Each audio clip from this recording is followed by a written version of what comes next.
好啦，今日我哋分享湯水呢，就係雪耳煲水鴨加豬脊骨。好多人呢，雪耳煲下雞係帶有少少燥啊，於是我就買呢個水鴨嚟煲雪耳。咁水鴨亦都有滋陰作用啦。好多人都話起身喉嚨乾啊，或鼻乾乾咁樣。雪耳呢就有潤肺同埋滋潤養顏嘅作用啦。咁喺呢個時候飲呢就滋潤啲，就唔使咁燥啦。雪耳買翻嚟嘅時呢就係咁淡黃色，如果買得多翻嚟呢，佢又會變色嘅，係因為冇硫磺嘅關係啦。唔好話掉咗佢，我亦都可以浸成白雪雪嘅。漳州雪耳爽脆，但爽脆得嚟咧，佢係比較硬少少，唔會咁快腍啊。浸嘅時間呢，要比較上係耐。首先就係浸咗雪耳先，其他工序唔使咁快做住啦。喺今集開始之前，希望各位觀看呢條片嘅朋友或者網友，你哋可以用1至2秒嘅時間嚟到訂閱我哋嘅頻道，作為對我哋嘅支持，等我哋做得更加好。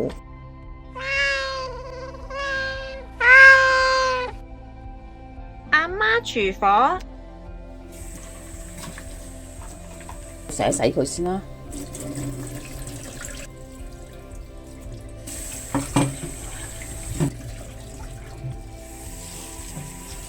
浸咗段時間先，嗰啲黑色嘢浮晒面嘅，都浸咗都好耐噶啦。倒咗黃色嘅水咧，洗一洗佢，剝開去睇下，啲水都好乾淨噶啦，好白淨噶啦。如果有黑色嘅，你就剪咗佢，剪咗個處理物水咧，而家就沖一沖佢。而家開始煲湯嘅程序啦。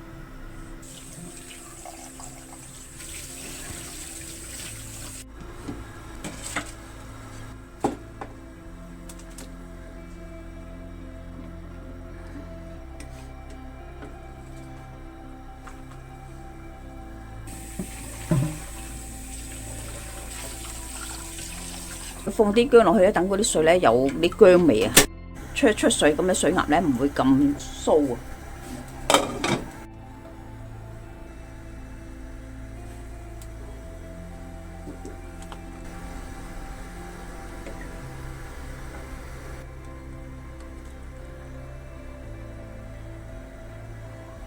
血水嗰啲泡已經出咗嚟咧，就係得噶啦！真係搵到一陣間煲湯乜味都冇。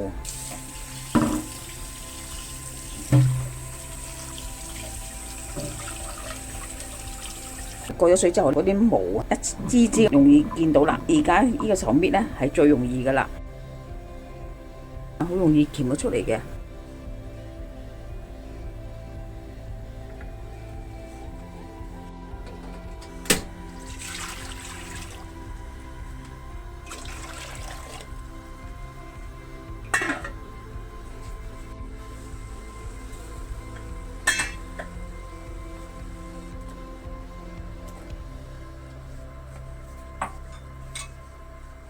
落塊鋪，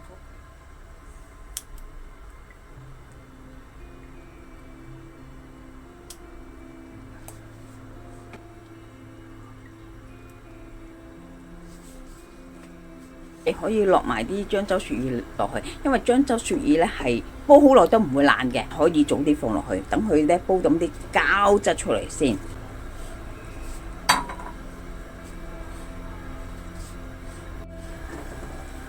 湯已經變咗係少少金黃色，咁我哋而家咧放隻水鴨落去。買水鴨咧唔好以為入口貨就係最正，我試過煲英國嚟嗰啲，味道係完全唔相同嘅。如果你煲湯嘅話，最好買翻係內地嘅水鴨。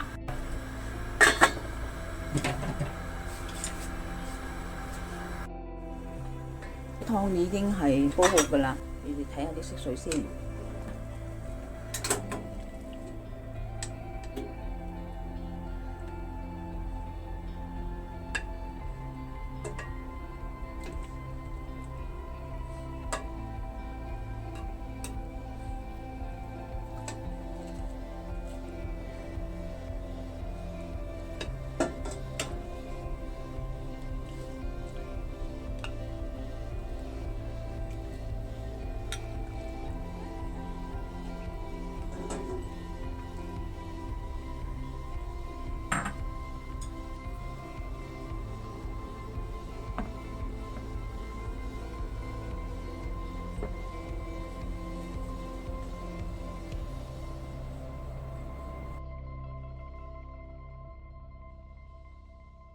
今集已經差唔多啦，多謝各位嘅收睇。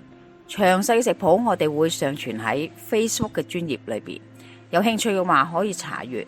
另外，如果喜歡我哋頻道嘅話呢，可以訂閱我哋嘅頻道，以作對我哋嘅支持。希望大家喜歡，我哋下集再見啦，拜拜。